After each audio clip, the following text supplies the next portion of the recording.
Hello and welcome back to Double M Radio, the Gamescast. As always, I am your host Ryan, and I'm joined by my lovely cohort of co-hosts, Brett, Hello. Wyatt, I didn't go last this time. and Funky. Alex. I'm just recovering from a forever sneeze. Look, I realized I normally go in alphabetical order, so I mixed it up this time. Great, good.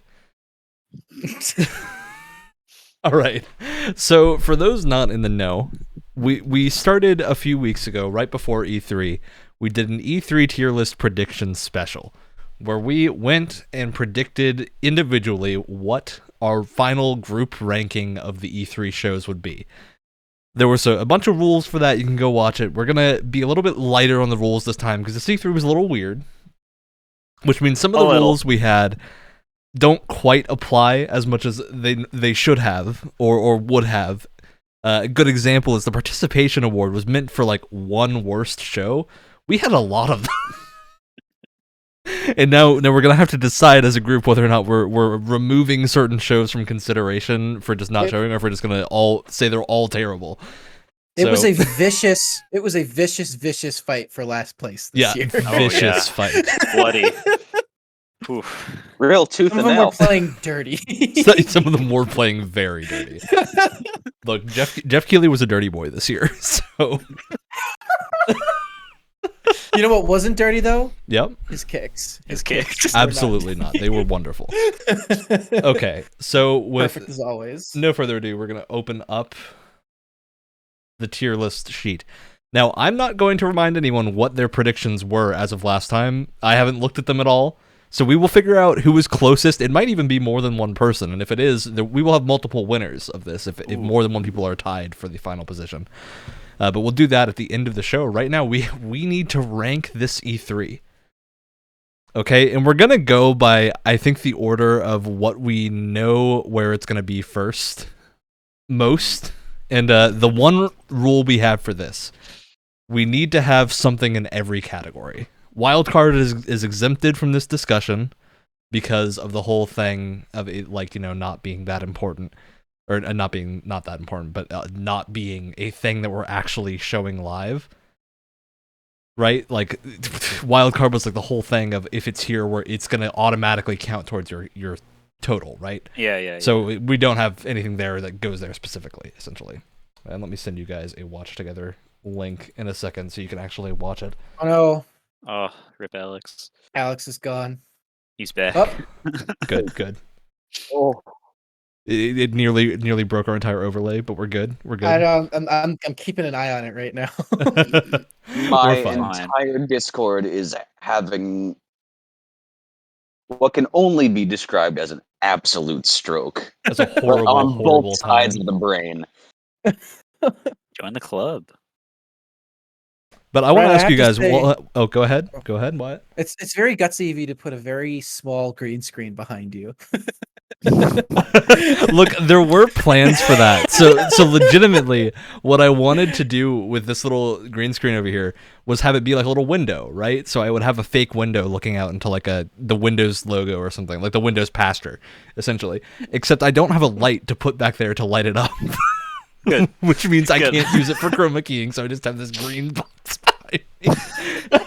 It's a nice piece of modern art back there. It is, yeah. It's It solid. really ties the room together, you know. I think it's definitely the best decision I've made regarding how this show looks. You know, just adding that little box really adds quite a lot to it.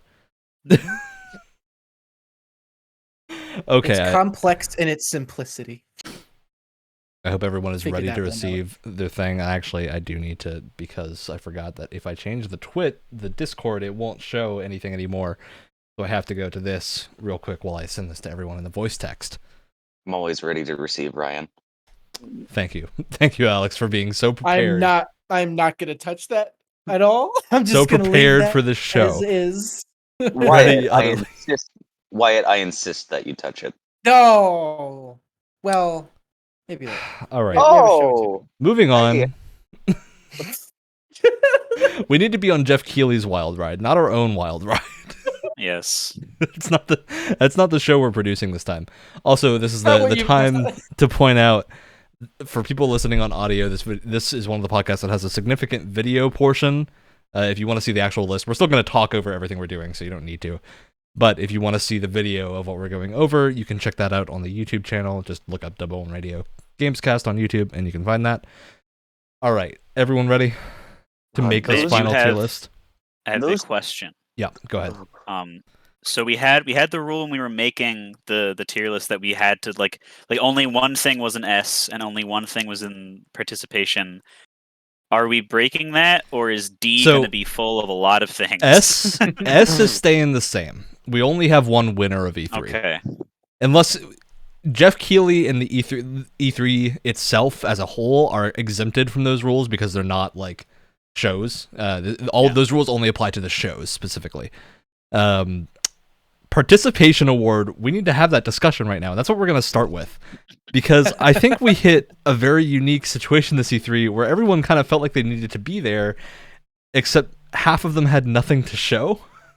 So yeah, we're in this unique position of there was a whole lot of like just not good E3 presentations this year. And for those on our list, like Bandai Namco showed up and basically did nothing. That was their big thing. It was like 5 minutes. Yeah, it was 5 minutes, which I think is less offensive than what Take-Two did, where they just did like a promotional conference. And then Gearbox, whole other level of Randy Pitchford on stage annoying That's people really, on a movie set. You can describe the entire Gearbox as just they Randy Pitchford it. Yeah. That's all you really need to say. I do think, I'm going to throw it out there, I think the Gearbox was by far the worst just because of how out of touch it was. Like, that really felt like Randy Pitchford just wanted to brag for 30 minutes. It was really boring. It was super uncomfortable.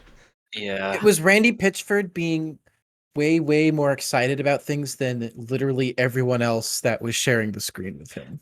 But even his excitement, it felt super like Gross. manufactured. Like he was like, "Come on, if I act excited, everyone else is going to be excited too." But it was like super. He even had his fake. like cadence there for a second, and it's already messing with my brain. I already want to punch you. Just put it at the bottom, Ryan. Yeah, put it at we're the bottom. putting- We know it's going there. Gearbox is at the bottom. Let me change the color. Smiling so is it's visible. contagious, There we not go. when it comes from you. So Gearbox had a rough showing this year. There's some other groups that also had some rough showings. So we're going to go from the bottom to the top at this point, because I think that's going to be also in order of how difficult it is to decide for a lot of these. The question now is if we feel... I think we all agree that Take-Two and Bandai also belong in the D tier, at the very least. But do they belong... And WB, actually. Throw them all in there. But do any of these also belong in Participation Award? Were any of them bad enough that you would put them next to Gearbox? Here's the thing. If it wasn't Gearbox that was there, I would put like maybe WB there or something. But like I don't feel comfortable putting these guys next to Gearbox because they were just so on another level. Actually, that putting them in WB was same the Back for Blood presentation, right? That's the Yes. only So reason I'm actually- that I liked it. I don't was that think it was they Back 4 necessarily Blood. belong in D tier, so I'm going to leave them out, and we'll talk about them once we figure out these two. I just don't want to put them next to Gearbox because Gearbox is going to touch them inappropriately. Well, because the WB also like they changed they when they realized that it was only going to be Back for Blood, they changed the name of the thing to just Yeah, be they the did. Back for Blood presentation. Yeah. I personally think as someone that like when you think about how many properties Bamco has and has proceeded to show off in the coming days and like week immediately after E3 that they could have showed off at E3, I think they deserve to go down there. But my question, did they waste our time as much as Gearbox did? That's my like big thing. Of Gearbox felt like they stole 30 minutes of my life. Yeah, that that's again what I'm saying. It's like I'm not saying that either Take-Two or Bandai were good, but putting them next to Gearbox just feels wrong to me. You know, like they're just so on another level that there's no way they could be in the same tier with each other. I was prepared to give that time to Bandai Namco though, and they left me with nothing. Like I set aside, like, But this is going to be like a Bandai solid, Namco 20 didn't minutes. set our expectations to be that much time or anything.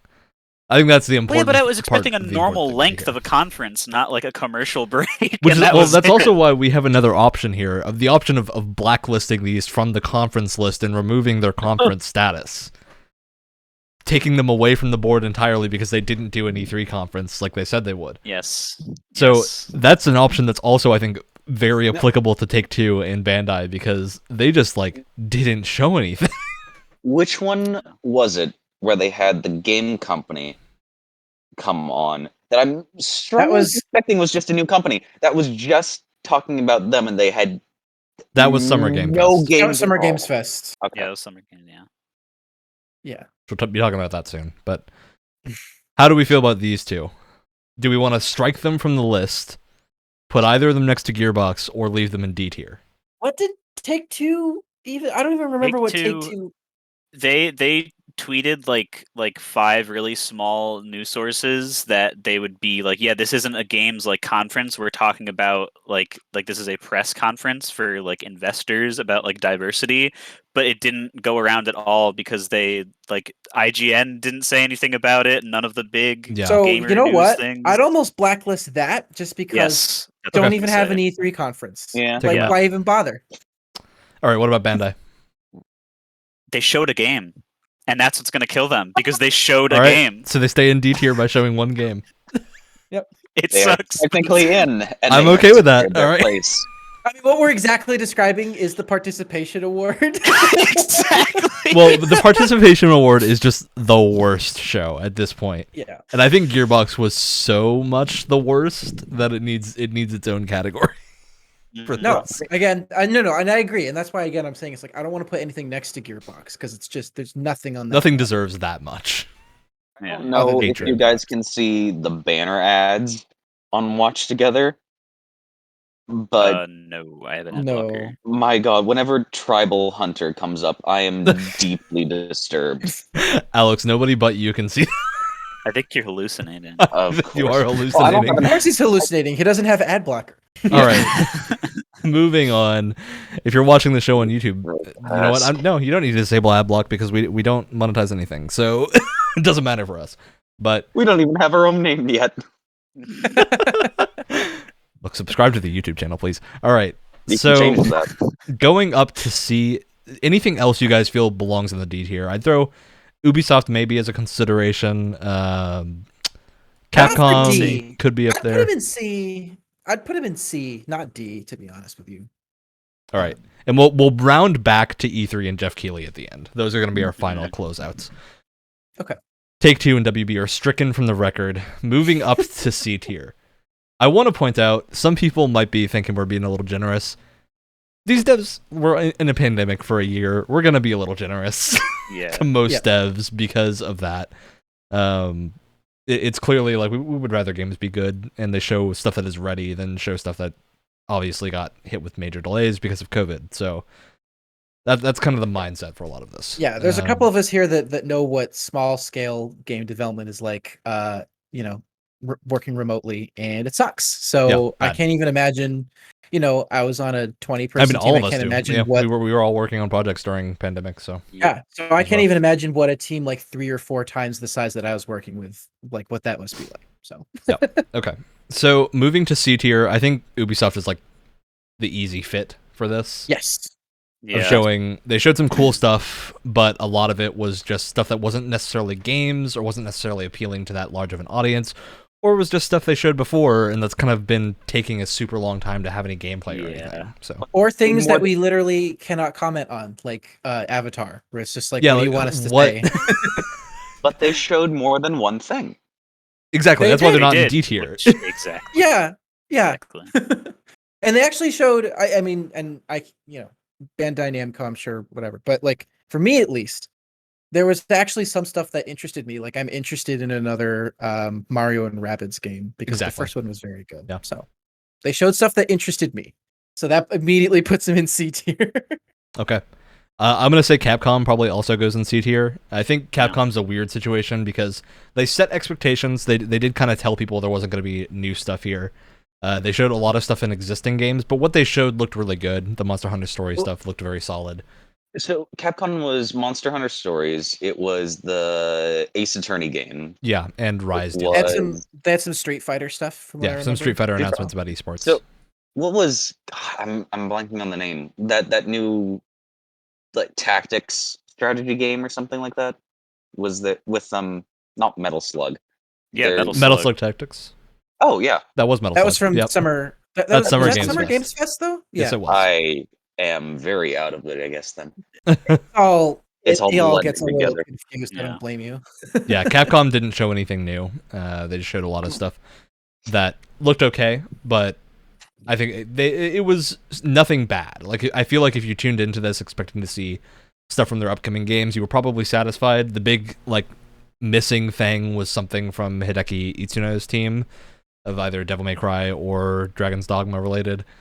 But we know those are probably happening, and it's also those are the things that really likely got hit with a COVID delay. So Yeah. not super expecting to see those. It was inoffensive. Yeah, inoffensive is a good middle of the road inoffensive. Which is why it's at a C. So we got a few Barely other passed things the vibe check. that could fit into the C tier category. I'm curious on opinions on some of these. Square Enix was an interesting show because I think they had one thing that stood out really well, but a lot of things that were just kind of mediocre about the Going show. to kill chaos. What can I say? Or even Yeah. what looked like really good games, but just with awful trailers. Exactly. The Stranger of Paradise trailer is super notable because I think the demo came out and then everyone heard impressions and were like, wait, this is really good? But the trailer I know. was super confusing and looked rough, Yeah. super disjointed. I need to kill chaos was said 8 times in 30 seconds. So I feel like if they had presented things better, I would have put them in a B tier. But because they had what seems like good stuff but wasn't presented very well, I feel like that feels pretty C tier to me. yeah, I think the Yeah. question here is, does Guardians being a single player game bring them to B? Oh, Or does No, Well, No. I don't think one game can put them up to C tier. They would have had to have presented things well in other cases to It's- put it yeah. up further. Yeah. Personally.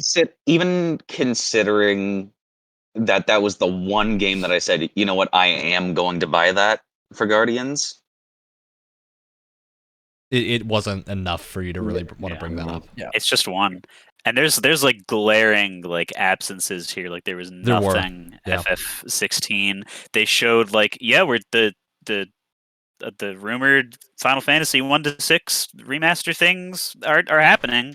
But we still don't We'll really go know by anything on the about screen them. for 10 seconds. They're on mobile. Yeah, Did they that's even it. show? Did they even show what the artwork is going to look like for that The- game or anything? the Or pixel art in any the- gameplay? The pixel art and the sliding thing Yeah, was new. it scrolled but, by. if, The fact if that you I didn't don't- know, The you fact couldn't that I tell. don't remember is not a good sign. It showed up for Exactly, 30 yeah. seconds. It was not very long. Yeah. And I think that was one of the things that I know Brett and I specifically were looking forward to, whatever that Final Fantasy stuff would be. And it was kind of just It wasn't that Yeah. interesting. So, Mhm. All right. I think the other things that would normally be in contention for this are future game show and PC gaming show. I'm going to throw those out. I think those might be a B tier this year.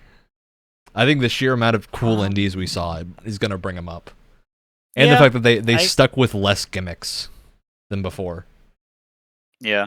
The amount of actual tangible things that were shown kind of outweighed the annoying human aspect of people that were just blatantly unfunny. It made it watchable because they actually showed things for an hour instead of just talking about the new graphics card for 45 minutes. Wow. Now let's check this out. Yeah. So I wouldn't complain if those are in B. All right.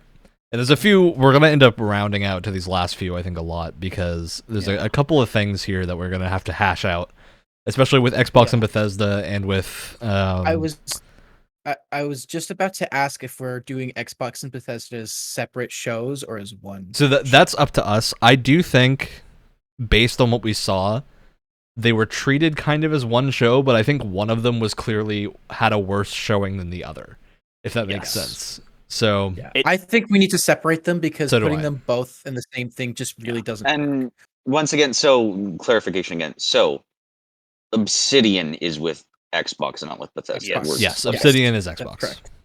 That's correct. I think Anything that wasn't directly Bethesda related is Xbox. Yes. as I that show. keep on confusing that because of the origin of those games.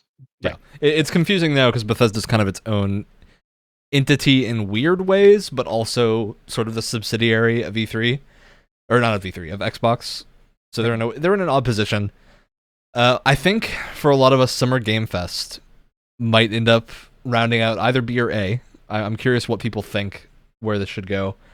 I think what might bring it down to B is how much time was spent on like nonsense during it. Mhm. Like I came away from it like obviously the Elden Ring trailer was super cool. We saw a lot of fun indies like the Metal Slug game. Pacing was not there though. The pacing was show. rough. Like it was like an hour and a half show that felt like it was 3 hours long. I think I enjoyed the other two shows in B more than I enjoyed the Summer I'd Games agree. Fest by a pretty substantial amount. I might be at the podium for a degradation to C a tier? C for that. See, Because really the Elden Ring trailer is like the only one of the. I mean, no, it's the only thing that I really remember being there. Like, yeah, the Metal Slug thing is cool that I just remembered earlier. But like 'cause even Alex if we brought it think up, about but indies like the Metal Slug game, the PC Gaming Show and Future Games Show showed so many more. they had more, yeah.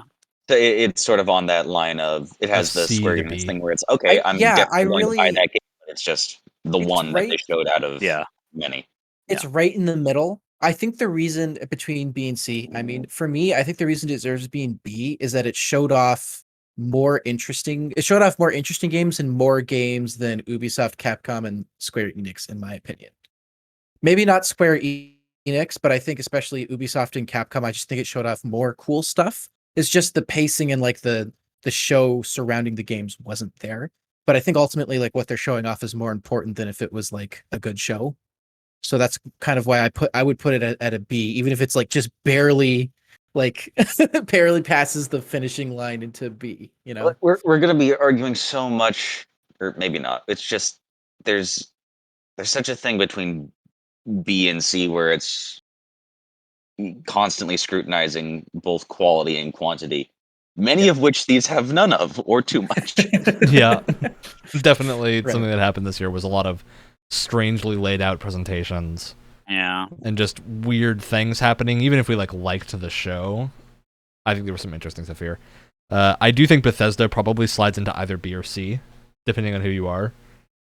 Mhm. I'm curious what the rest of you think. So, for what I'm considering to be the Bethesda half of the E3 show or the Xbox show at E3, I'm looping in things that would have been shown at the Bethesda conference at other major events. So thinking of Bethesda at E3 last year, thinking of Bethesda at E3, not at E3 but other Bethesda shows, stuff like this happens fairly often, and they're usually pretty disappointing. So I think we'd wrap up Arcane with them. We wrap up id. Mhm. It didn't really show anything that I can remember aside from Doom DLC. I don't think so. But Yeah. Doom I DLC, there's Starfield, which Starfield, which showed nothing, and Redfall, which as Redfall much is as it's Arcane, which we're wrapping into Bethesda's umbrella, which I think is the only thing saving them from actually a D tier, is Arcane. But I would kind of argue that they should be in C just because they showed a few games, and Redfall I think did grab our attention, but there was no gameplay. And obviously, Starfield is going to have eyes on it. They showed off a lot of things where if there was more to it, I think it would have made it a much better show. It was it was. Go ahead, Alex. It is 100%, because it always does, not going to look that good. Yeah. Yeah. And they gave no sense of how bad it is actually going to look. And I also think what the big thing to me is Bethesda showed no gameplay of anything they're doing, basically. No. Yeah. Well, there's which also really kills it for me. There was an update to something. It was not Overgrown. What's the Honey I Shrunk Kids-esque game? Grounded is Obsidian. That's Obsidian. Okay. Yeah. But I mean, they showed off Fallout 76 stuff on top of that. I think that's what I'm saying, though. That's what I'm saying. That's the only thing that I remember from gameplay was oh yay, thanks. So legitimately, I think they would belong in D tier. What might push them for me is just Redfall did look really cool, but there was no gameplay, so I don't know how. Well, I think a lot of the games that they're. Huh? Go ahead, Alex. Oh, go ahead. or just a quick. I'm disappointed to see that it's not the colon title for Elder Scrolls 6, but I'm Yeah. also just as excited to be hunting vampires like that. That's so cool, and I loved a lot of the character and weapon designs. For me, it's this like I think all the games that they showed off that they revealed like new stuff, I'm probably going to be interested in when they talk about it more, but they didn't talk about it more. So I really can't, there's nothing to go off of. Like I'm sure Starfield, I'm going to be interested in Starfield when they show it off because it seems like my kind of thing. I'm But going I to be need to interested see in what the game Redfall, is. but those things that will make me interested aren't there yet. So I can't really put it above a B, but because of that, I can't put it below a C either. So C is kind of See, yeah. Also, wait a second. It was still, even the Starfield trailer, it was still vague premise. There was nothing. we still do not Yeah, we know don't know what what the game Starfield's is. gameplay is. We know Starfield is a first-person RPG. I believe that's the only thing we know. But there wasn't even a story hook in the No. cinematic trailer. Nope. Nothing. That's the thing is like for me like I'm not a Bethesda person. Mhm. Like I have a couple like games on my list to get to eventually because they've made some important ones. So and I don't like I'm glad that all the bright and flashy colors that they showed were bright and flashy, but there was nothing that interested me at all. And you could talk to me. It basically for the Arcane game, like you can talk to me about like vampire hunting as much as you want, and I'll like imagine it's probably pretty cool. But you didn't show me a game, so I don't really care. And I don't know that like I did not get excited by it at all. Do you think that I think brings the it down only to a D for you? for me, yeah. But I also still think that Summer Games Fest should be brought down too. So maybe I'm just a little bit of a negative Nancy. But for both of those, I You? think they're too high. What? You? I Come think it's. on. I think it's. I think it's right in the middle between C and D. I think I'm gonna side with Brett here for Bethesda because I think the three of us, aside from Brett, have a lot of attachment to Bethesda's property, so we might be giving them a little bit too much benefit of the doubt. Sure. So I think that perspective of someone who isn't super excited for these things already, based on like title recognition, should weigh a little heavier here. So how does everyone else feel about that, bringing Bethesda down to a D? I still think C, but I'm not gonna be upset if it's in D. I'll be honest with you. Yeah, I'm fine with it.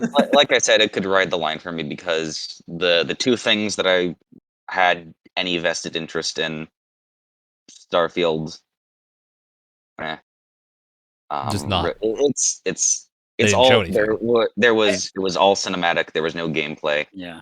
I agree, and I'm looking at what it's in those tiers. It's like I'll probably agree with you that like But it looked cool. Square Enix probably had a better showing, but I don't know if I would say that Ubisoft had a better showing. I think Ubisoft did, because they showed gameplay of most of what they showed aside from Avatar. Like, we saw Rocksmith Plus, we saw like a good 10 minutes of Rainbow Six Extraction, and they looked good. So I think that is what cinches Ubisoft in, is that like, I think our That's fair. mellowness at Ubisoft is more because they didn't show a lot of like new and exciting things. Of Yeah. like, we've never heard of this before, it's an idea that's crazy or anything like that. But they did show a lot of things that I think people in different areas of the gaming sectors will kind of enjoy, especially like music stuff. And Riders Republic, I think, had a really good showing in extreme sports stuff. So I think what prevents them from being higher is that we've seen so many of these things before, and Ubisoft has a track record that is a little bit worrying with how they handle Yeah. A little monetization bit. and whatnot. A little bit. And then we didn't get any like big name drops like a new Assassin's Creed or like a Tom Clancy game, Or Splinter Cell Cell. game. Yeah, not Tom Clancy. Splinter Cell was what I meant to say. Those are the kind I of was like, things Tom that are Clancy game. missing. Which one? But yeah, that's the stuff that's kind of missing for me is especially Splinter Cell of bringing them higher. It didn't have a lot of wow. It didn't have a lot of like. And the thing that brings them down from a B for me is just that we saw Far Cry 6 in so many presentations, and all of them were more interesting than the Ubisoft one. More interesting. I completely agree. Yeah. So I'm just like, why did they do that? You're convincing me. You know what? After talking, you guys are convincing me that Bethesda should be in D. So, congratulations. Congratulations, you've killed it. Okay. So I think our next contentious pick is going to be Devolver. Yes, it is. So Devolver was I an will not win interesting this show because Wyatt and I are notoriously a little bit harsh on them. So is Brett. Wyatt and I honestly- remember watching last year's show, and we just didn't have fun. Yeah, I it honestly was don't remember a single thing that they did, so it's all automatically in C for me. because Devolver's what they are. Watching a bad Devolver show is like watching a bad Really comedy, rough. which is like one of the worst things you can do to yourself is watch a bad comedy, because it's like if the jokes in a comedy don't land, it's the most uncomfortable, boring, drawn out thing on earth. And last year, that's kind of what Devolver was for me. This year, I thought they were great, personally speaking. It was way more entertaining. They got to the point. They got to the games way quicker. They didn't really draw out any segment too much. All the games they showed off, I thought, were super cool and interesting. What were the games? Yeah. They Shadow had, Warrior 3, Demon Throttle, I think was the name of the Demon physical Throttle. only one. Wizard with a gun. Wizard with a Gun, my favorite game title ever now. Yeah. They showed Inscription, which looked really cool. Mhm. So they showed like a small selection of indies that all looked, I think, very solid. Devolver knows how to pick them.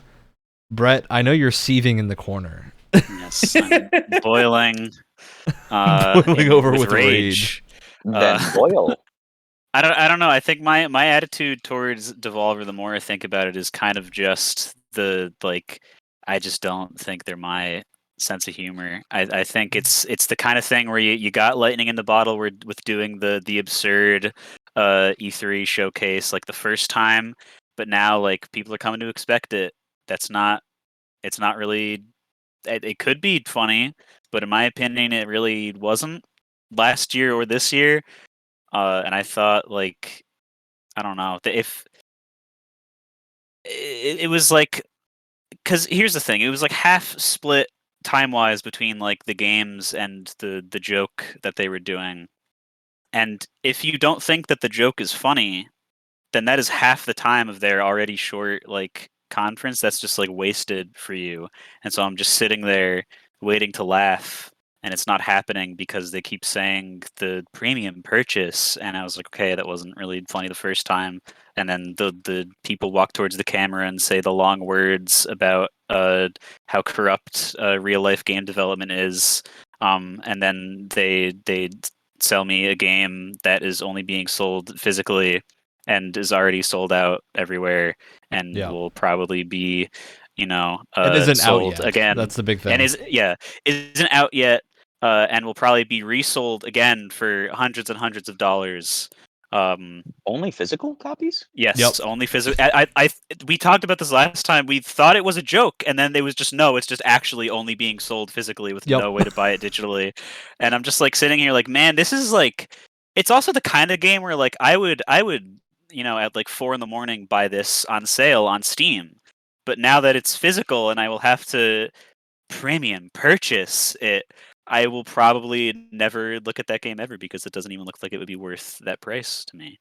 And so yeah, combined that whole issue with the whole unfunniness, I just like I understand that other people like it, so I'm not going to put them in like the participation award or anything. But anything above a C for me would be C for criminal, if I dare say.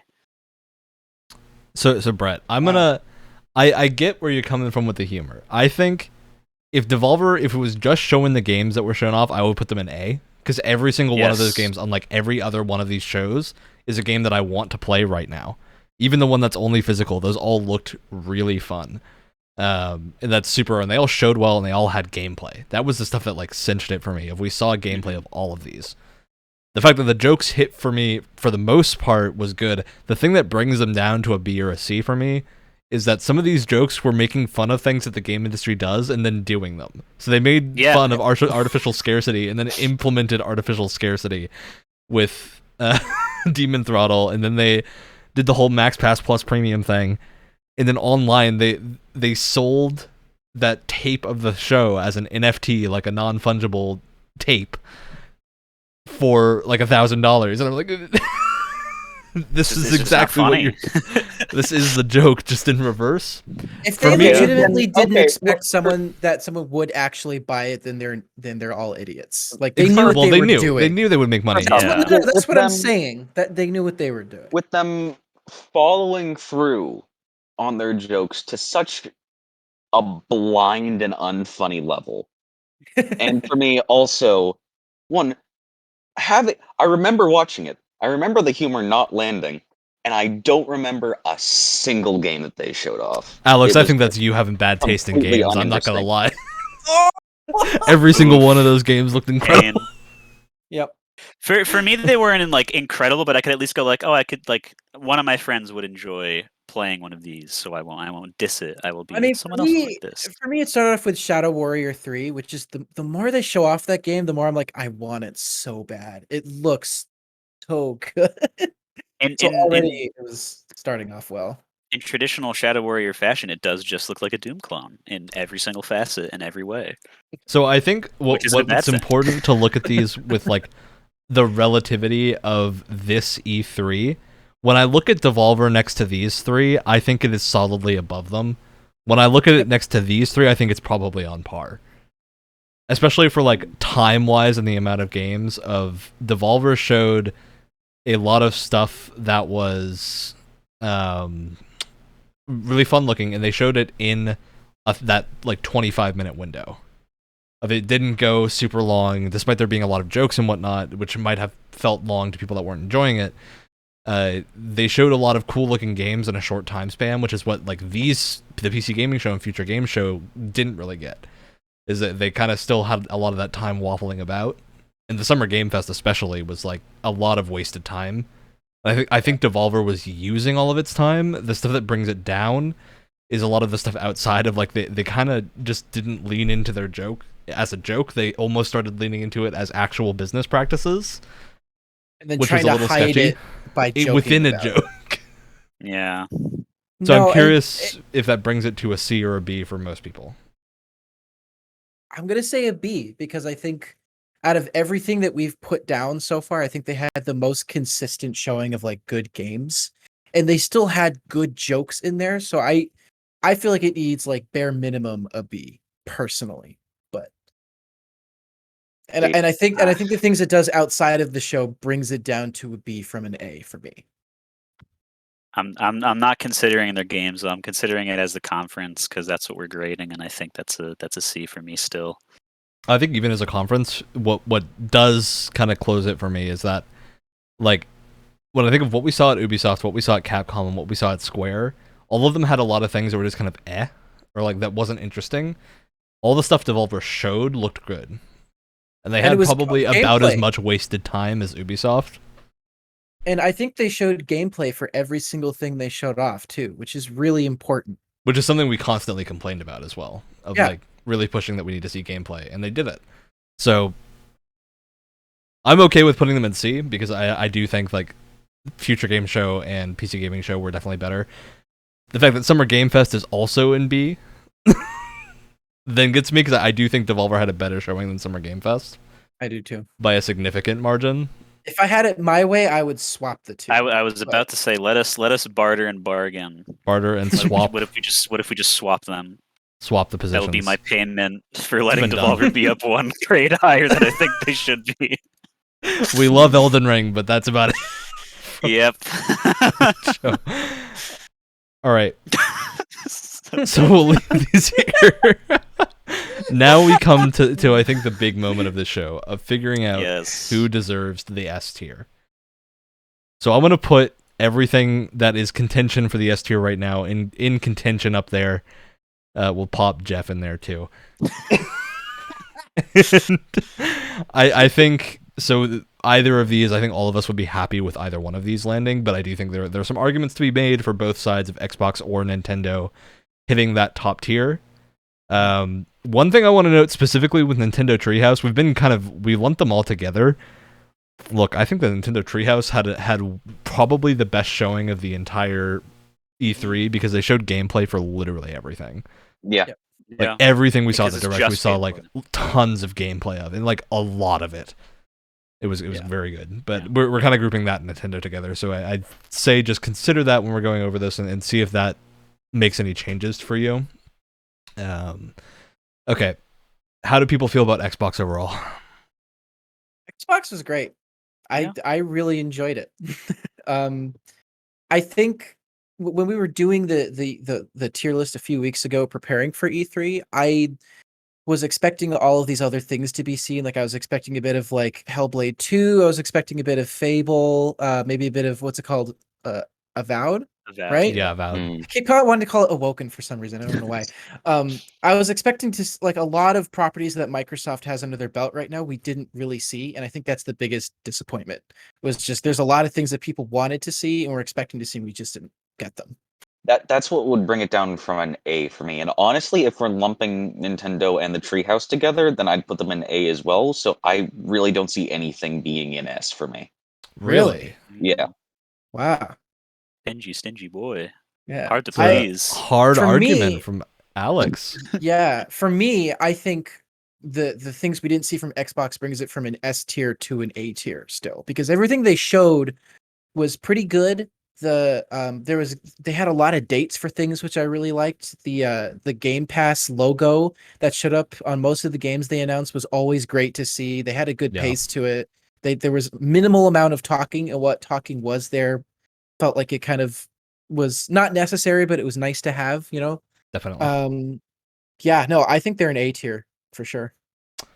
What I think Yeah, brings Xbox down from S to me is one specific moment. It's where Todd Howard comes on stage and talks about Starfield and talks up Starfield. Oh, The Starfield trailer Oh. then plays with no gameplay, and when it cuts back, Todd Howard is gone. He And disappeared. another person is there to talk about Starfield because I think Todd Howard was afraid of the fact that gameplay was not shown. he He should didn't be want to afraid be of that. associated with it, which concerns me a lot. which sucks that like the Xbox basically had to use Bethesda as like the equivalent of a commercial break in pacing. It feels like, But they were the 'cause first seriously, show. though, that's what it feels like. They opened the show though. They opened and closed, but like, do you understand? Like, they like Yeah, I Xbox get what showed you like the mean. cool things, and then like, okay, to limit people's like, get them ready for the next big thing or whatever. We'll throw a Bethesda thing in there because You temper they had their own expectations with production thing. Starfield so that when people see all the Halo gameplay, they're happy. Yes, yes, exactly. Also, I think Xbox deserves to be an A tier just because now Brett is actually kind of excited for Infinite, and I think that deserves Yes. an A tier placement alone. Yeah, Just for not that. only not Along with only am I excited for Infinite, is that I'm re-excited for Battlefield because that's when they showed the That's right. Battlefield Yeah. gameplay Yeah. trailer as Well, well, with with- like with- all the maps and stuff. another thing that's keeping this from S to A, with me is besides the content that they had prepared but they didn't show, there was no mention of the color purple when having to do with Oh Infinite. yeah, Wait, the what? microtransit, the fact Yeah. that colors you have to purchase them for Infinite. We didn't see anything about that. Ah. Although we did see Yeah. some more multiplayer Halo stuff after the fact. That was a different show, so that doesn't go with this. Oh. Yeah. So I do think that's in its own thing. Now, so I think we all agree Xbox is A tier. I think what comes to this, I'm gonna propose a drastic move. All right, that we separate the gamer Nintendo move. Direct and the Treehouse, That's not a drastic move. Do it. and leave the Treehouse as S tier and the Direct as A. Oof. Yeah, I'm 100% for that. I now the important thing is our S tier is not necessarily like this was the best conference we've ever seen. It's who won E3, It's far above all the which I others. think we agree no matter All what. of these Nintendo three. won E3. They had the best showing. They showed the most gameplay.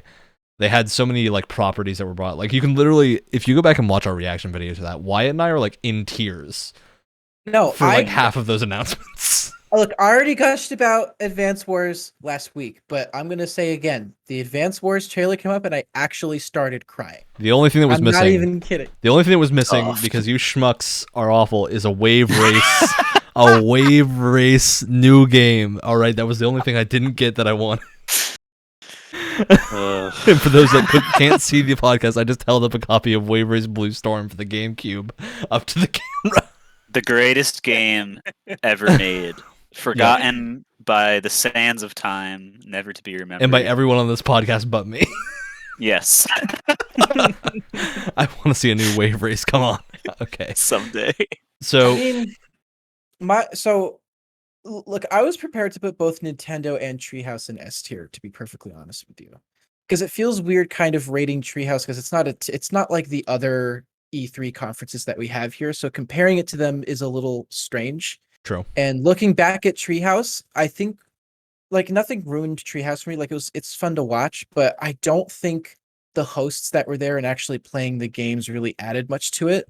Like when they were playing Advance Wars, I just kind of wanted to watch the gameplay and not have them talk, you know? And I think that kind of dragged down a lot of it's nice to see the gameplay and have them actually showcase it and like actually have people play it in front of you. That's great.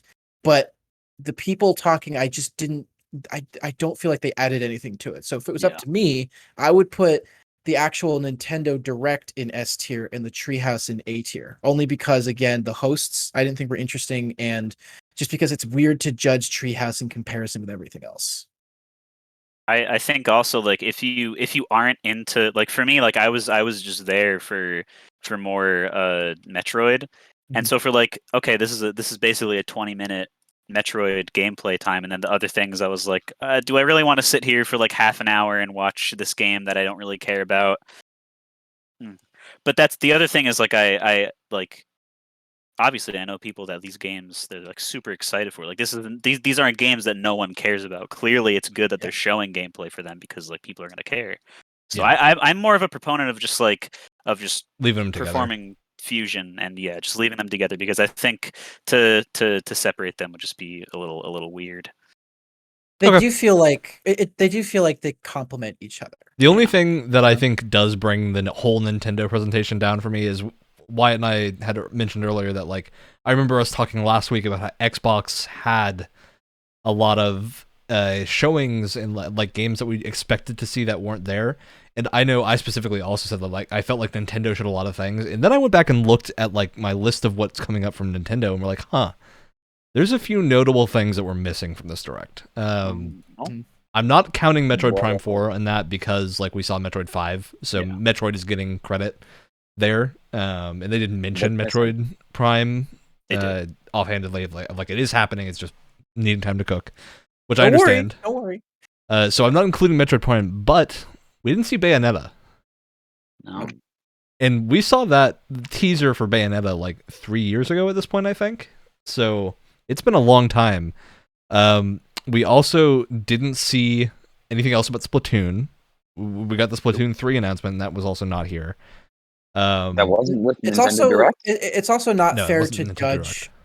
It's also not fair to judge conferences off of what wasn't there just because we're disappointed. That being said, there was no kind of like Legend of Zelda collection, which as someone who really wants to get into the series, but it's really difficult because I don't have the hardware for it. And so just not having some kind of like all-star like Mario All-Star style collection is really disappointing. Well, they had the the Game Legend & of Zelda Watch. Game & Watch that had Right. the original Link's. But I mean, I have a Switch, so I can play Link. the older ones. You know, I wanted to play some of the 3D ones. Like what I would almost expect to happen is I feel like that probably was a plan, and then COVID happened, and I'm betting that prevented a lot of plans that Nintendo had for these franchises. I can see that. Especially in port-wise, because I think communication would be a big problem with that and making sure that the IP is treated right. So I think they probably would be less willing to hand those off to port studios during the pandemic, especially with like work from home. There's a huge risk of leaks and whatnot.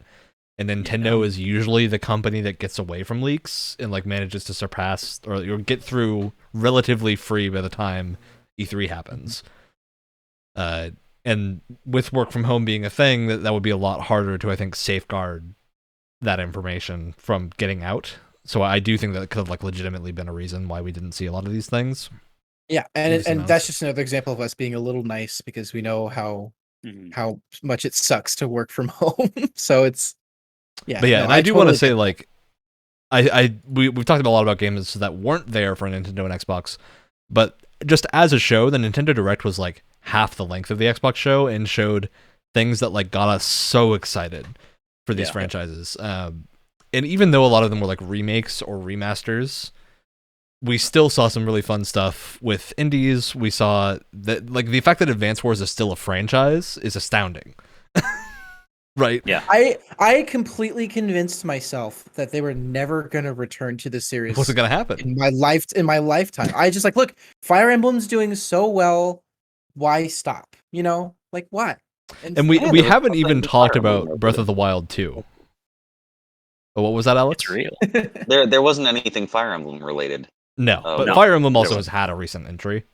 Yeah. So we're probably not going to see anything from Fire Emblem for another year or two, I would expect.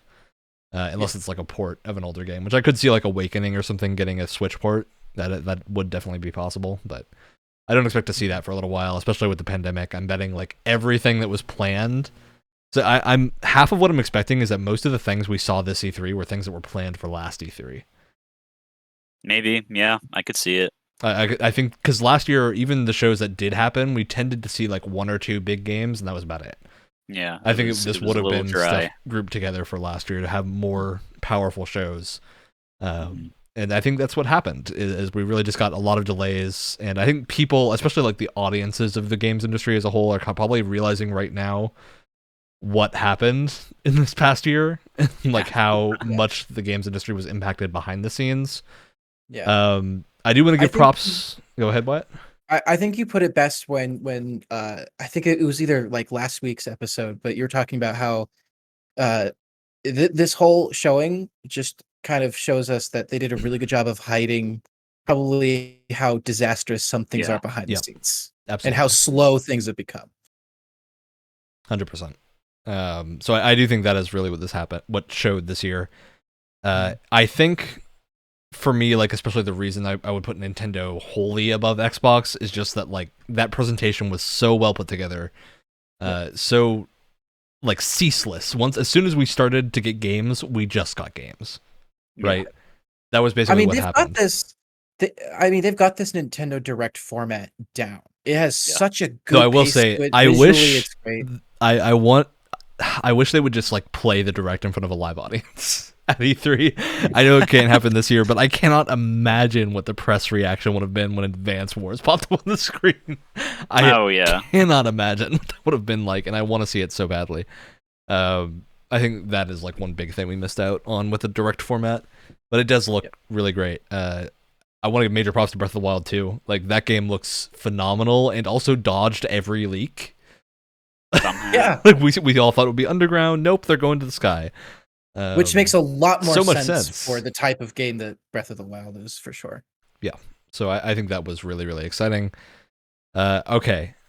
I want to know even more now. What has happened to my raisin boy?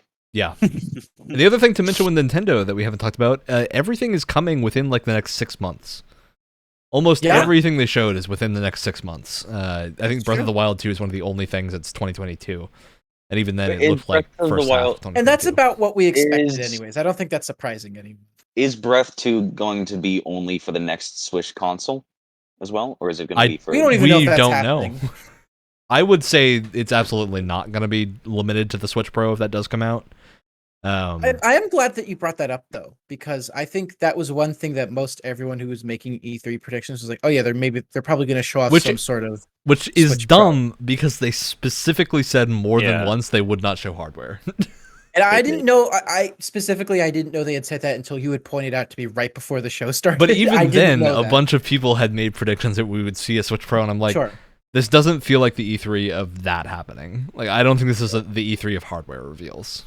Aside from the Xbox just because there's not a hardware reveal doesn't mean that it's not being worked on. Exactly. And to be clear, too, it's like whenever there are hardware rumors or even like rumors about games and stuff, I never really put much stock in it. What convinced me that they were gonna show something was that the chipset they're using for the Switch right now is actually being discontinued by its by Nvidia, and so it's like, okay, well, they have to do something. They either have to make a quiet revision to the Switch, which could totally happen. Like it could just be a quiet revision, but with all the other evidence out there that there is a Switch Pro being worked on, trademarks and patent plans and whatnot, it seems like there is some form of Switch Pro or Switch sequel coming up relatively soon.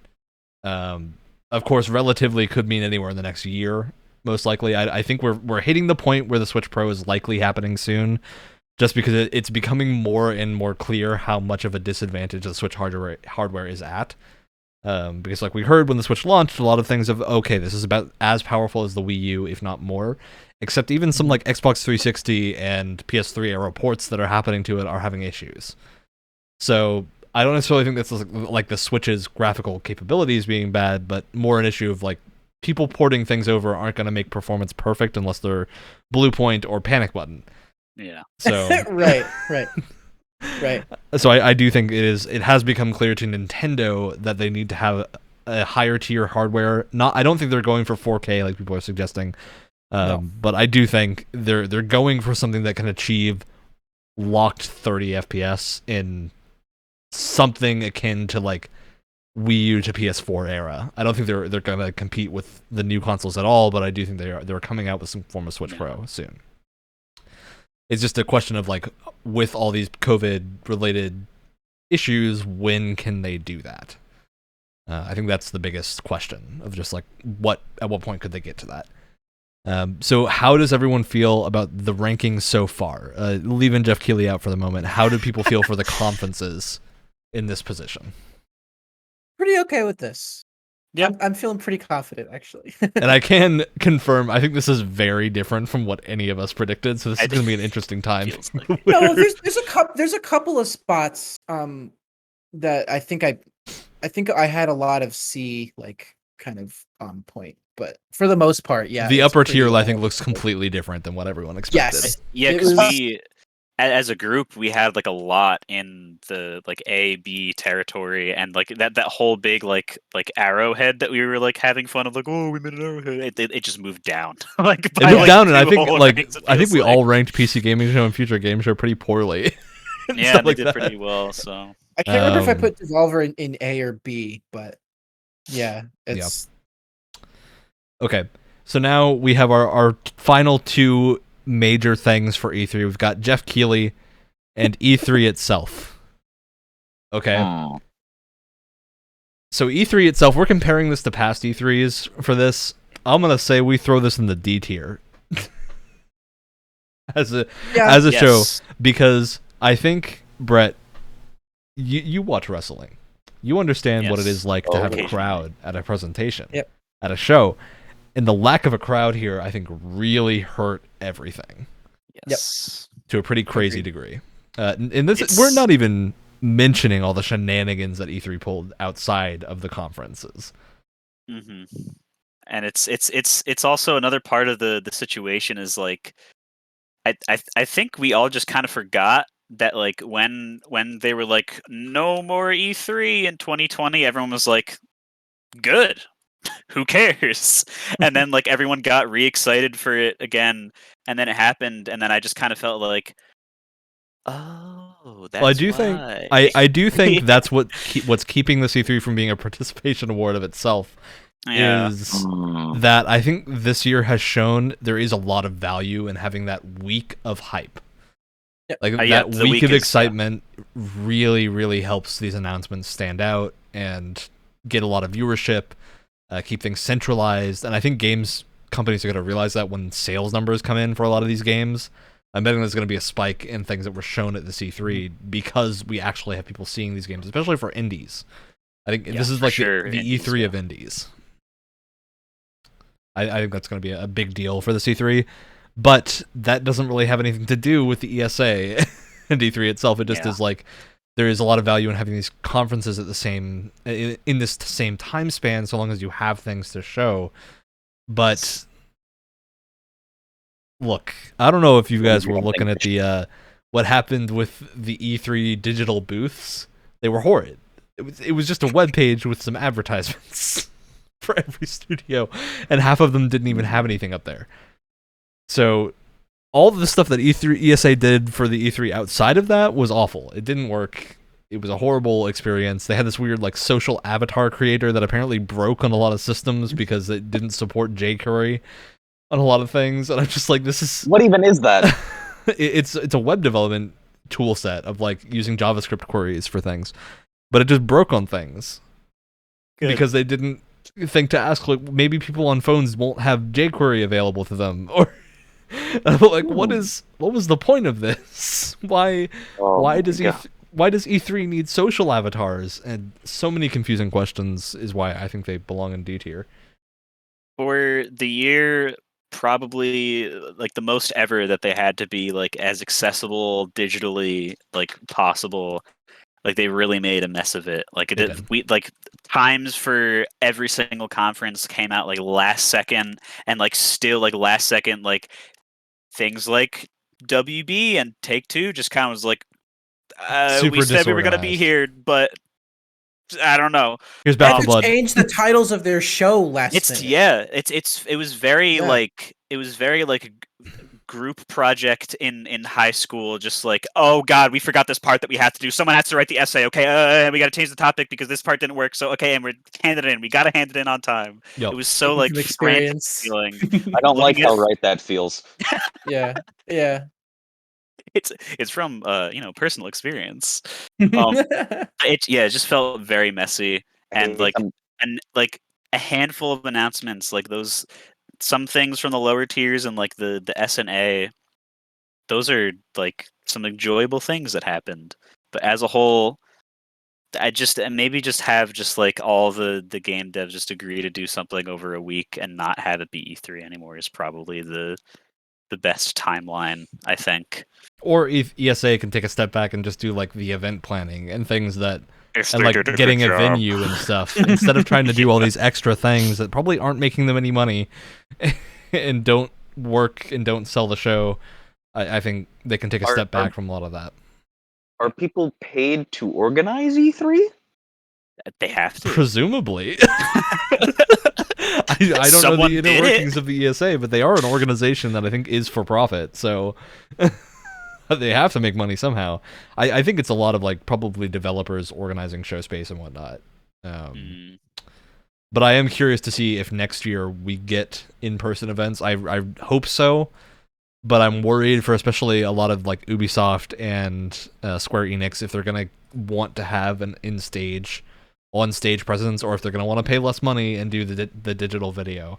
Because I do think that there's value to that on-stage presence, especially with the crowd. And like in the case of Square Enix, stuff like going back and watching the Final Fantasy 15 reveal, or not 15 reveal, the 7 reveal, remake reveal, is so fun to watch just because of how excited the crowd was. So I think I'll really never do stuff like forget that. the reaction to the God of War Exactly. reveal. Because again, it was like everyone's like, "What is this? Like what? Like some new IP?" And then all of a sudden, Kratos just walks casually out of the shadow. Everyone just loses their minds. It was awesome. The only thing that I know for sure about next E3, PlayStation still probably won't be there. Look, I feel like Sony's actually missing out at this point. I think being so far away from everything else is hurting them to a major degree at this point. Maybe not sales-wise, but I think like goodwill-wise, especially with the cross-play issues with Borderlands and whatnot, they're burning themselves on some goodwill, which is a shame. All right, we got one more person to rank on this list. We got to rank Jeff Keighley. And as much as I would love to leave him in S, I really think his showing this year was not as strong as he wanted it to be. I think he's got to be dropped somewhere in the middle of the board. I'd say B to C. I thought he was kind of annoying this year, if I'm being honest with Agreed. you. You could tell he was really excited for Elden Ring, and that like over excited nature kind of like permeated through his Summer Games Fest. He was just came off as like annoying. I don't know. I It think was what really happened is weird. he Really, hyped Wyatt, people from up the for person who everything. Put him in S tier. Look, I am because- heartbroken that I have to put him down here with this filth. But I mean, Yep. that's just how it is. I don't know. What I think happened is that he hyped everything up so much that he put himself in a position where like the only thing that could deliver on that hype was Elden Ring, and it did. But he was Power also went out. just like hyping up Summer Game Fest as a whole, and there was like 30 minutes of wasted time during that show. Like so much time was just spent with musical performances and stuff that didn't need to be there. It wasn't showing any games in any meaningful way. The presentation was organized confusingly. The Sonic Symphony. Yeah, I don't Yeah. know why What? that had to be there. What? There's no. Excuse me, are we Sonic- forgetting about Weezer, the best performance of Oh. Oh God! Oh, I'll defend that Weezer performance because they were showing gameplay of Wave Break at this point. The thing I didn't like, they didn't like clearly make sure people watching that knew this was the game Wave Break, and that like this was a gameplay presentation. They like said it a few times that this is a soundtrack from the game, but I mean, I was and very confused. that's not even. It wasn't like a great song, to be honest. It wasn't. Well, because it was background music. It's literally background music for that game. Because it was Weezer in 2021, and they don't make good mean- music anymore. But also, I agree with the whole thing where it's like I don't even what is the game because they were projecting it on top of the band. People playing. And I couldn't discern what the What game was was happening. because I was too busy looking at Rivers Cuomo's like 50-year-old gate just standing there. Well, Yeah. what And I thought couldn't tell what was happening. what I thought it was, if you ever, if anyone's Red Hot Chili Peppers fans, they had a music video for their song Californication. It was just a video game. It was like just weird Yeah. video game footage that they made for the music videos. I was like, oh, I guess that's what this is. I didn't even know Yeah, it was a it real felt game. weird. Yeah, but I do think there is still like value in grungiest musical white performance. noise machine I have ever seen. I do think there's still value in having like some musical performances and stuff. I think the Sable performance was the one that did kind of belong Oh, that was there. great. Yeah. But like when you're doing a show like this, I think if you're doing musical performances, you really got to limit yourself to like one. Yes. You need to do Yeah. like one important musical performance, and that's something The like. only Go ahead. What? the only time where multiple was okay was one of the last, I think I talked about this before, one of the last Sony E3 press conferences had this awesome, it was a live orchestra, and they played a little Yeah. piece of music that was related to the game before they showed off the That game was as like great. a Yes. nice little overture before like the game reveal started. That was awesome. And no Yeah. one's been able to like really do anything like it since in the same Yeah. way. What I would love I- is like I someone have- do an on-stage presentation, just have an Imagine- orchestra play all the music. Well, imagine that'd if be they nice. did. Imagine if they did an orchestra for Elden Ring instead of Oh Sonic. my! Didn't have a game. I would shriek. I would have jumped out of my seat. I would have been so Imagine- happy.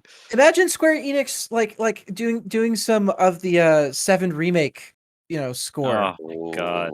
Yeah. Like that's literally like it's literally one of the greatest pieces, some of the greatest And pieces you do of it music like I've ever heard. over It's gameplay, just so over the good. trailer happening is when you do that, right? Exactly. Like imagine the Elden Ring trailer is playing, and then all the music is coming from a live orchestra. Yeah. Like that would be even- incredible. That's what the That God of would be War presentation something- did. If any one of these shows did that, for me would automatically bump them up a whole tier. For sure. Yeah.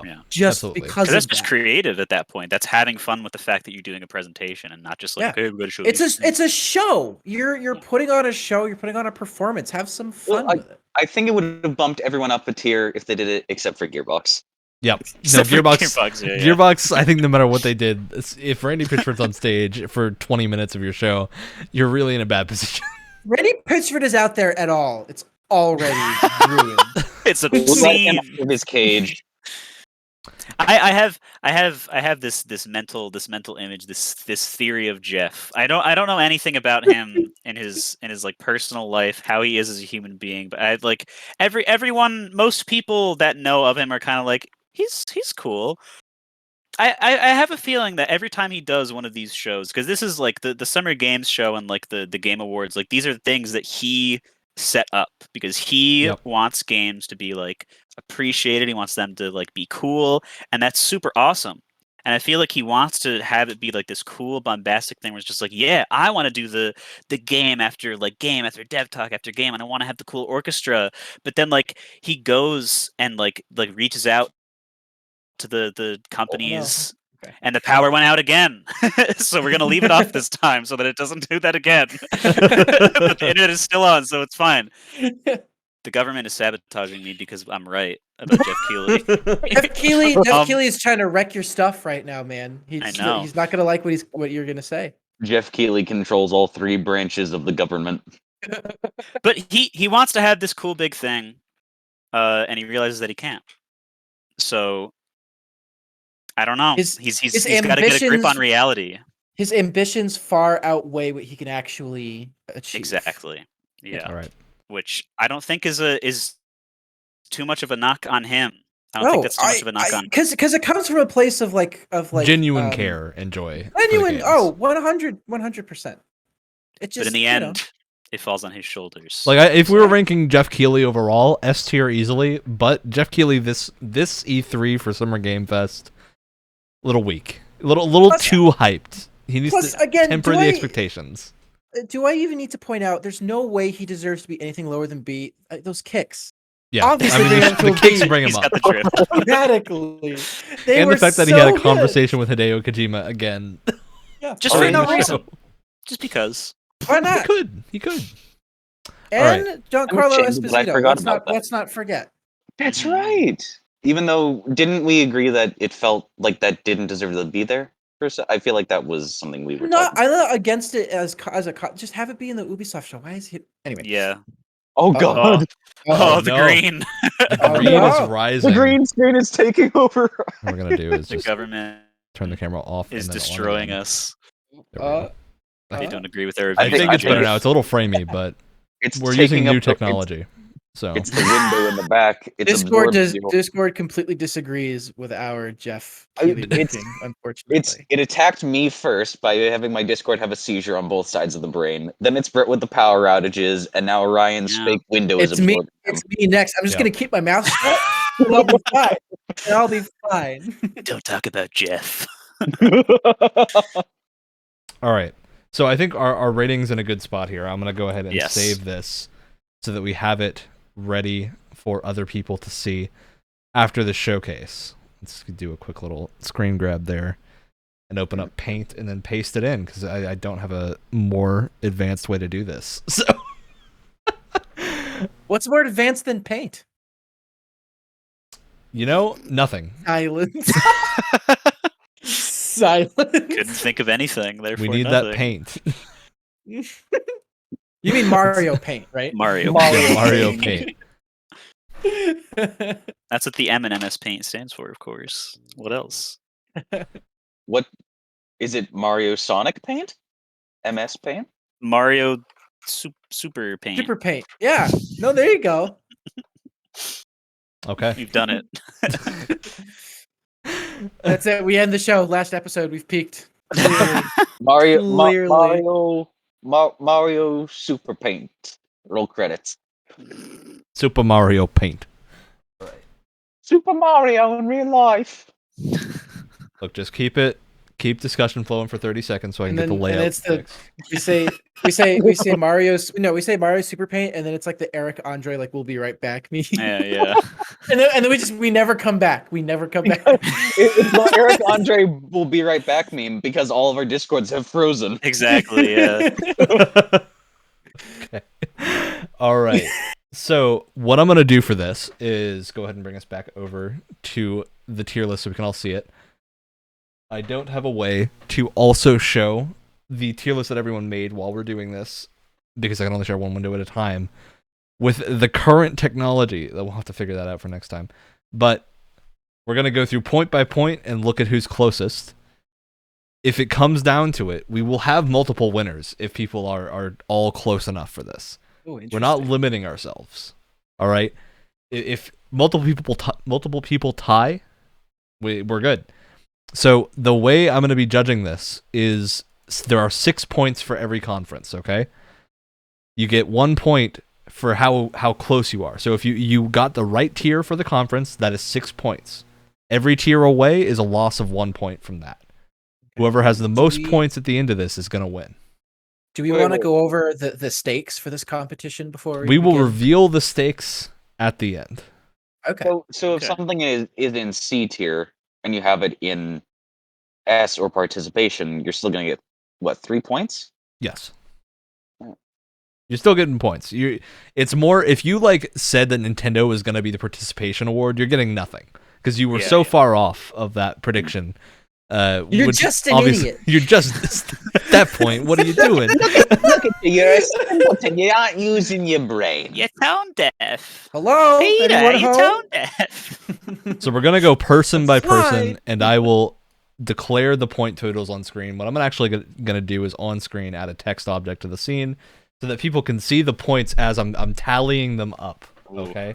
I was prepared to put notes on an actual analog Ryan, piece of paper. Ryan, you went all out for this showing. This is our E3 show right Yeah, here. really. This is it. We've put in more effort than any Gearbox of the presentations did. Definitely Gearbox. Definitely At the very Gearbox. least. Look, Actually, the, a the lot scene of doesn't this like is- me manipulating it this much while we're live. So it's Oh, taking no. a long time. But we're getting it. We're getting there. There's frame theft going on. Hey, that's a different podcast. We can't talk about Frame Trap on here. It's a different Frame show. trap? What's frame trap? Wow, it's an Easy Allies gaming podcast. If you are listening to this gaming podcast and want to listen to more gaming podcasts, Frame Trap is the one I absolutely recommend. Okay, 100%. so I live under a rock. Hello. Welcome. We have plenty of space for you. Plenty of rocks. It rocks down here. Manchi. this is proving to be far more challenging than I thought. So what we're actually gonna do to do this correctly is go in that analog piece of paper, Ryan. to this edit, and in the description of the template right here, I'm gonna type in Oh. numbers, okay? And that I way, love it. we're I tallying love it. things correctly on screen so people can see. We're gonna leave the @double on radio there because we can't. Ryan, get don't rid of it. worry. Ryan, you're doing a very good job. Look, Don't you worry. there's always challenges with live shows, but we have some images to go over. So I've got our actual tier list here. So you know what? I'm gonna do this on my phone so we have the full proper tier list so viewers can see it while it's happening. We're gonna tally this number up and figure out who is the winner of this entire show. What are going on with the points for Take Two and Warner Brothers? Those will be yes. because we're cutting them from the entire composition. I'm going to consider those as being participation awards if we have a tie. Okay. If we do not have a tie, they will not be counted. that makes alright. sense. That So makes they'll sense. be referred to as the tiebreaker. And if we still have a tie at the end of that, we will be obviously having a tie, and we're going to become more than one thing. So, Alex, we're going to start with you. Oh boy, I can't wait to see how wrong I am. Xbox and S tier, that is 5 points to begin with. We're using the wild card category as our tally here. All right, Xbox and S tier. Devolver in A tier, that is another 5 points. 10. Now, after Devolver, we got Jeff Keighley. You put him in A tier. You know what I'm going to do, Alex, is give you another 5 points for that. Whoa. That's pretty bold of bonkers. you, Ryan. Slow down, Ryan. Then you had Outrageous, Oh, sir. Then you had the Square Enix presentation as A tier. That is 4 points for you. Ooh, You're taking it down a little bit. I'm slipping. You're slipping a little bit. You had Summer Game Fest also in A tier. Another 4 points to 23. Okay? After that, Nintendo Direct and Nintendo Treehouse Live were your B tiers. What? Because we bundled these together, we're going to consider them one thing, so we're not giving 8 points for this. This is It's 4 points. So 27. All right? Because you were 2 points off of 6. Tier. Alex. E3 as a whole, you ranked as a B tier.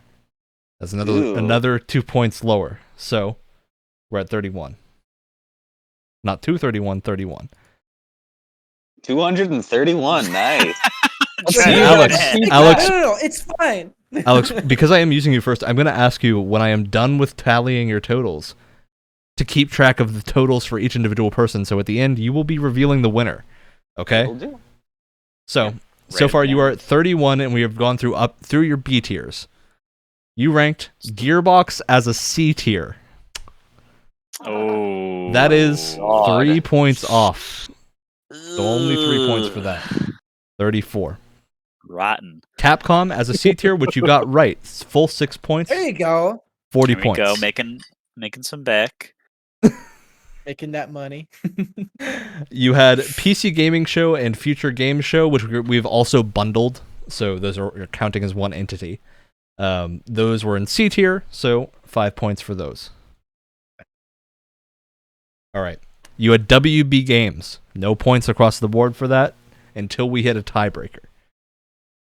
Sitting 45 points as we enter The D tier for you, Alex. D tier, you had Bethesda, that is 6 more points Ooh. There you go. to 51. You also had the Ubisoft Forward, so another 5 points going to you for 56. Your participation award was Take-Two Interactive. Not considering that, but if we do have to add those in, that will be 6 more points for you to break a tie.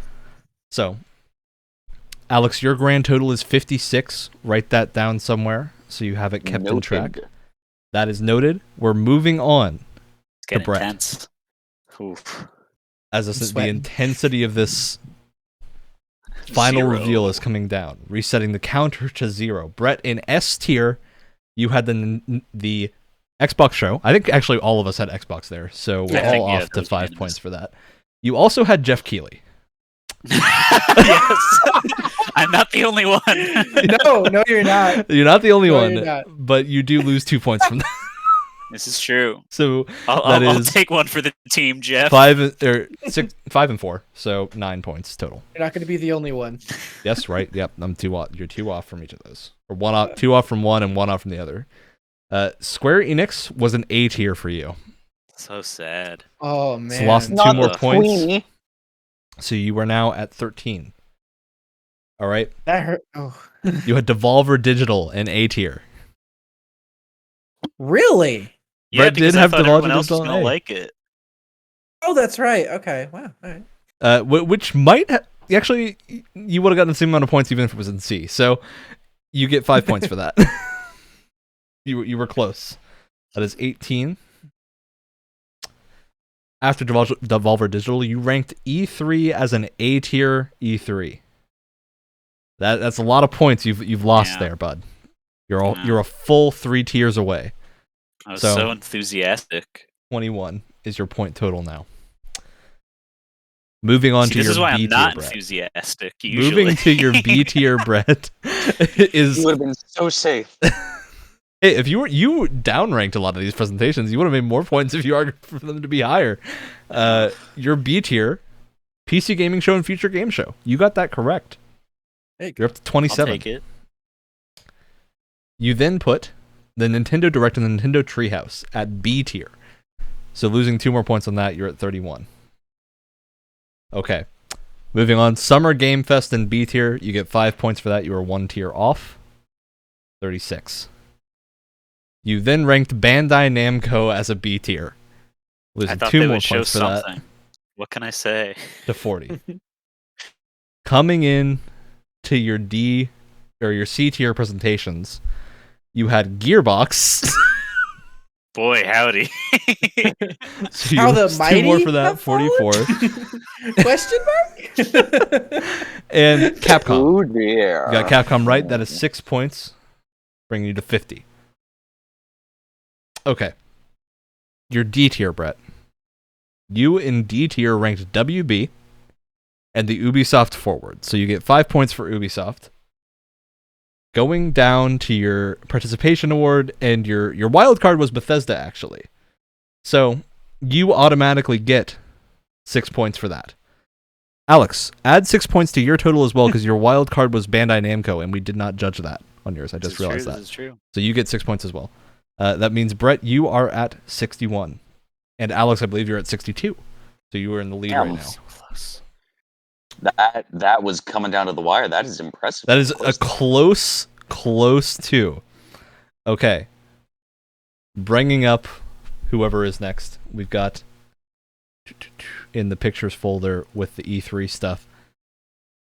It is me. All right. That means Wyatt, you will It's be about the, to get- the final It's decider. about to get real of this show. scuffed real quickly. It's gonna get real scuffed. I think I was actually pretty far off from a lot of these. Well, So- yeah, hence it being scuffed. So perfect. So Xbox, I put in S tier. I think as everyone did. That's 5 points. That was my S tier. Jeff Keighley I put in A. 5 more, off by 1 tier for him. Nintendo Direct and Nintendo Treehouse, another 5 points. I put them in A. Square Enix I also put in A, so that is only 4 points Oh man. Join the to club. 19. In my This is looking more promising though. in my B tier, I put Devolver Digital. So I got Devolver right. There you Oh. go. Foresight. 25. I put Bandai Namco In B? in the B tier. Yes, I put Bandai Namco in B tier. So that is a 29 because I was 2 points off. Now, I ranked Jeff Keighley in A tier. Did I say Jeff Keighley a minute ago? Yes, you did. I did. I did. Yeah. Good. Yeah, numbers were adding up correctly. I couldn't remember if I said it. That means we're good. Devolver Digital and Bandai put in B tier. E3 I also put in B tier. I lose another 2 points on that, so that is 233. C tier.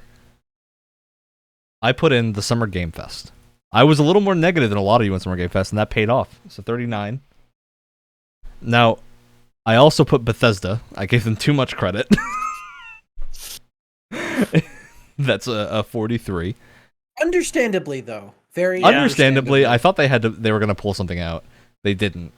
I put Ubisoft here with a 6 points, so 49. And then I put WB Games, which is not counting for anything right now. D tier, I put the PC Gaming Show and the Future Game Show. I was doubtful of these two because of the last year presentation. I looked at it and I was like, I remember thinking the same thing. So Rightfully that is so. I mean, at 53. Because I lose 2 points off of that bet. Yeah, 2 points because they're in B tier. I also put Take-Two Interactive in D tier. They're not counting for right now. I did put Gearbox in our last tier, though. So, they're my participation award. That means 6 more points. But unfortunately, I was right. I am in the last place as of right now. Oh no. scuffed indeed. A little too That is scuffed. a 59 No, this tiebreakers, correct? You can never have enough scuff. When you declare it to be scuff, you got to go all the way. You know what I'm saying? Yep. Get scuffed or go home, buddy. Oh, wait, no. Actually, I am completely wrong because I did the same thing again and did not count the wild card. That means I am 6 points ahead. So I'm in the top because it's 65. It is his podcast. I don't know why I keep looking at the wild card and being like, that's not a show, right? It's not a thing. Okay, so Wyatt. Alex, you got 65 down for the scuffed show. Why it's your job to get 69. You're the last hope. You got to do it. You got to be nice. I think I think you my might be able to chances do are nice. it. So Wyatt, your S tier was Xbox and Jeff Keighley. Shocker. Mhm. That means 5 points for Xbox, 4 points for Jeff Keighley. You're at a 9. The Nintendo Direct and the Nintendo Treehouse Live were your A tier. So 5 more points to 14. I think that's pretty consistent. Yep. Overall. Bandai Namco was in your B tier. What? Ooh. I'm not entirely It sure why was? you made that decision, but you did. I'm not either. a normal year, it would have made sense, but I think It was Brett this and I year. probably sold you on the JRPGs, probably. and you ranked them a little high. It's all because we had you play Guys. Final Fantasy VII Remake. so This you, was the you get long 4 haul. points for that. 18. Devolver Digital, you put in B tier, which you got right. So 6 more points to 24. That means we're moving on to your C tier, where was your most stacked tier.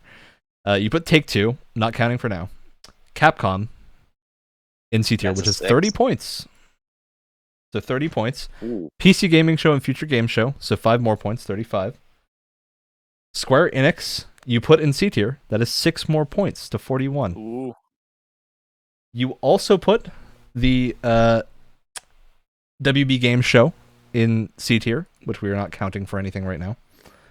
For D tier, you put Summer Game Fest. Well, So 45.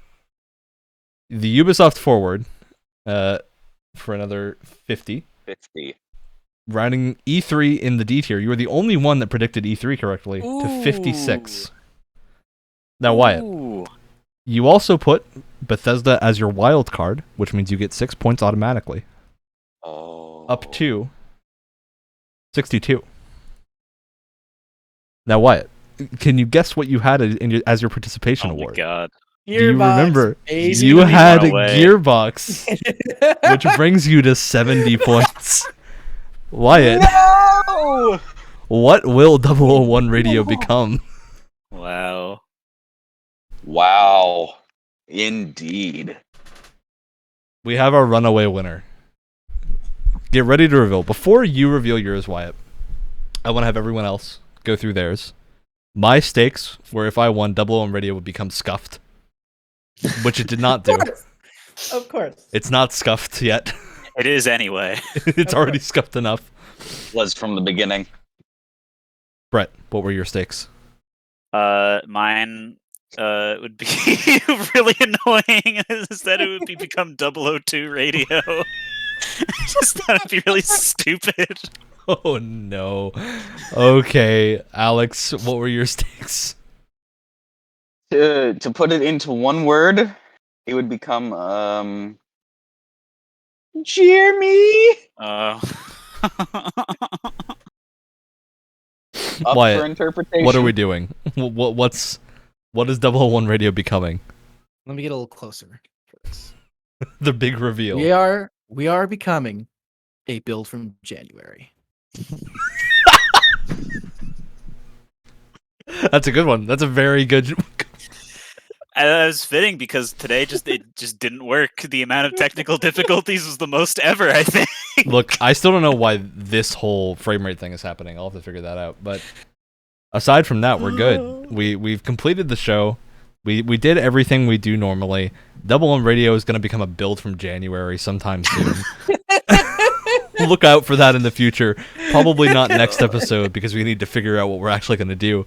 Turns out a build from January is our studio name, and we're actually making the Transformers game. I'm buying the license as we speak. There we go. Oh yes, Yeah, we got to go pitch our game to Hasbro. dream come true. That means we're to the shout-out section of the show. Is everyone ready? Have you got your shout-outs? Oh yeah, Wyatt, you won, which means you go first. Jeff Keighley's kicks. That's my shout out. I mean, they were some beautiful, beautiful pieces of artwork that were strapped onto his feet. Yes. And I think I called them out several times, and I just don't think they got enough credit because they were just that fabulous. That The beautiful. canvas of that man's Tootsies is unparalleled. All right. Should we do it in order of points for shoutouts? Sure. In order of points for shoutouts, I'm next, which means I got to give a shout out to look. Everyone here knows it's going to be Pulsar. It's a little game that came out recently called Pulsar Lost Colonies. It's like Star Trek simulator. You can play it solo or with some buds. A little story from what I was playing earlier. I went into a large, running along this ship that I had. We landed in the sector, and there was a big, powerful ship that we couldn't fight with our conventional weaponry. We just weren't damaging the shields, and we were about to die. So I ordered my entire ship to board the enemy ship. We teleported on board their ship because they were in a stolen vessel of my faction, which meant we had the teleporter tags to get into their teleporter. We teleport to their ship, run to their reactor core, shut down all their power, and then kill everyone else in the ship and take it over. We then managed to blow up their ship by ejecting the power core and causing an explosion, and then leave and return to our ship that is smoking and almost dead, but not quite, and then leave the sector and win with a bunch of money. Great game. Oh, that sounds amazing. But you couldn't have just repowered up their ship after you killed everyone and taken that as Well, your the new mission was to destroy their ship. Because they had stolen like classified technology, so we had to destroy their ship. I was like, I wanted to take it, but the mission was we had to follow the mission, you know. Oh, that's It's like cool. the prime directive. Yeah. All right, Beat you to it. Alex, who was to it. next most in points? That would be me.